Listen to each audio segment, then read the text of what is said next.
سوال دیگر هم دادن که آیا باری اندیشه نکردید که مردانوار به تاجیکستان برگردید و به خاطر احترام اون 10 نفر زندانی شده های اعضایان حزب که شما رهبرش بودید با حکومت روبرو شوید؟ البته با حکومت روبرو شدن در زندان که امکان ندارد. شاید ایشان فکر میکنن که اگر من به خاطر احترام هم حزبی ها اگر برگردم به تاجیکستان مثلا با حکومت در کجا روبرو میشه؟ من از این طرف پنجره زندان، اینا از این طرف پنجره زندان، که البته این دیگر روبرو شدن گفتگو نیست.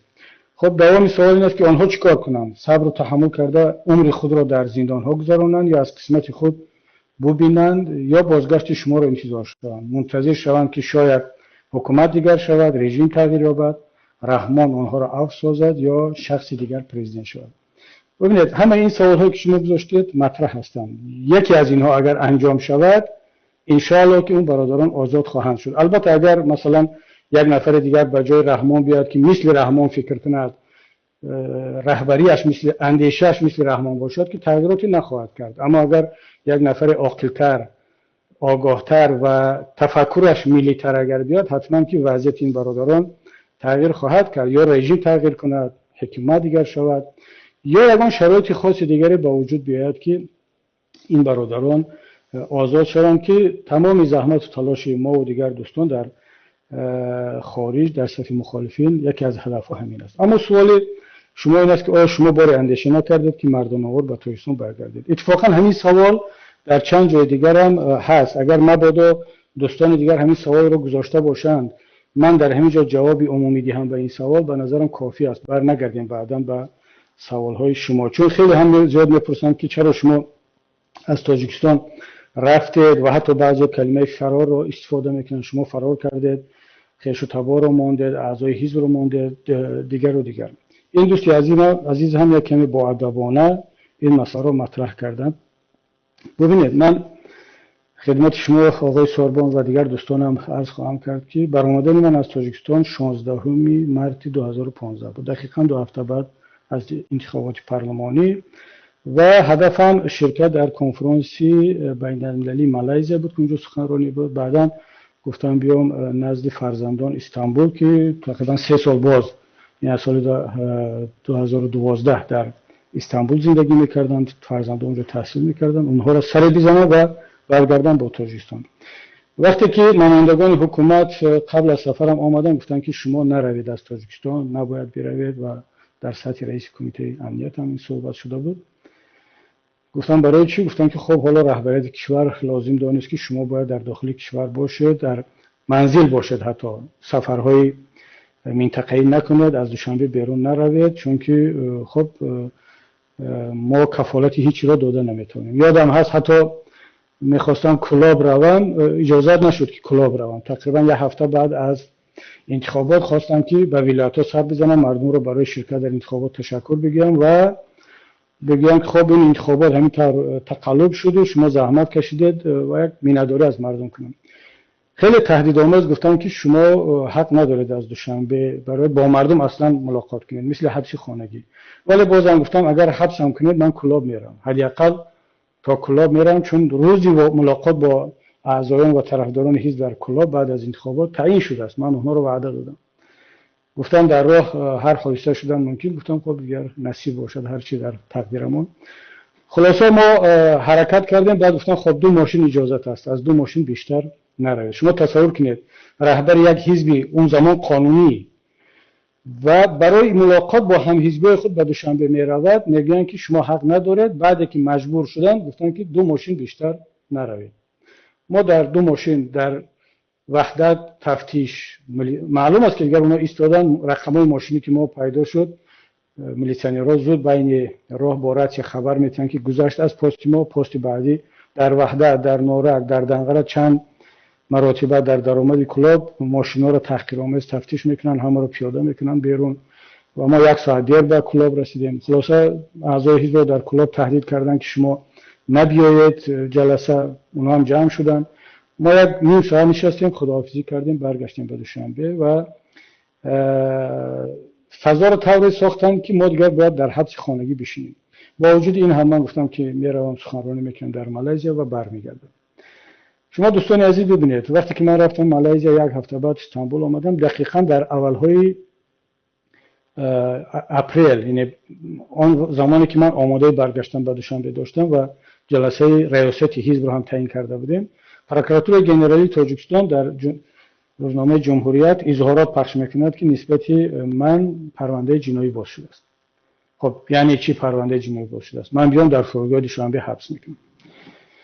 و عیناً همون کاری رو که با زید سعیدوف کردن. زید برای شرکت در مسابقه تنیس بازان به فرانسه رفت و پروکراتور گنرالی اتهام خود را اعلام کرد. زید در یک حالت ایمان که بیاید یا نآید. بعضی از مردم اونهایی که میخواستن یا زید رو در زندان ببینن یا اینکه باور داشتن به حکومت یا باور داشتن به خودشان، گفتن که شما اگر بیگناهید جناب سعیدوف بیاید برگردید اثبات کنید در نزد سود که شما بیگناهید. اتفاقا بعضی سیاستمداران هم ببینن ارخیو را به زید چی گفتن، دعوت کردن زید بیا ما حقوق شناس هستیم، حقوق شناس داریم، شما را حمایت میکنیم. ژورنالیست‌ها هم زید هم متاسفانه داده شد به این و باور داشت که شاید قانون هست در تاجیکستان، سود هست، شاید که مردم حرف میزنند، شاید اون نفرایی که دعوا میکردن که از زید پشتیبانی میکنه با اونها تکیه کرد و برگشت به تاجیکستان. چی شد تقدیر زید؟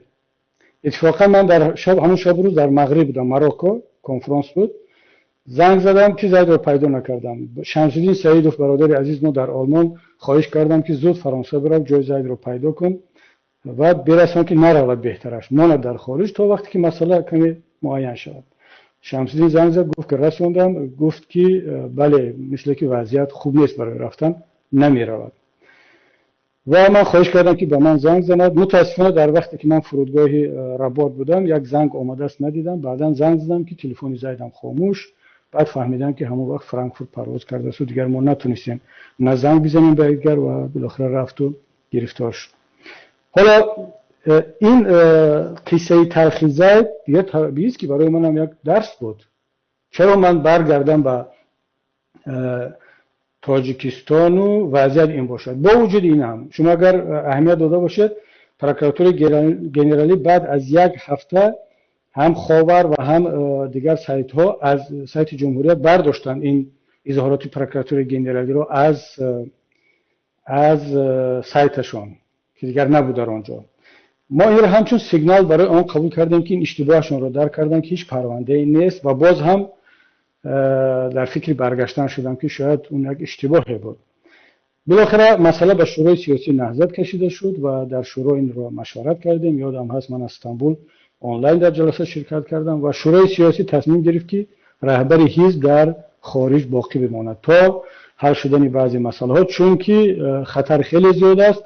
از آنه که رهبر حزب در داخل زندان می شود بهتر است که رهبر حزب در آزادی باشد، شاید که در آینده بتواند کاری کرده، وگرنه به دست خود آمده در زندان قرار گرفتن این برای یک سیاستمدار عاقل چندان کاری خوبی نیست. و این قرار شورای سیاسی بود که دیگر باعث آن شد که ما تصمیم نهایی گرفتیم و برنگشتم. اتفاقا یک چیز دیگر هم بگم، این چندان سیرم نیست.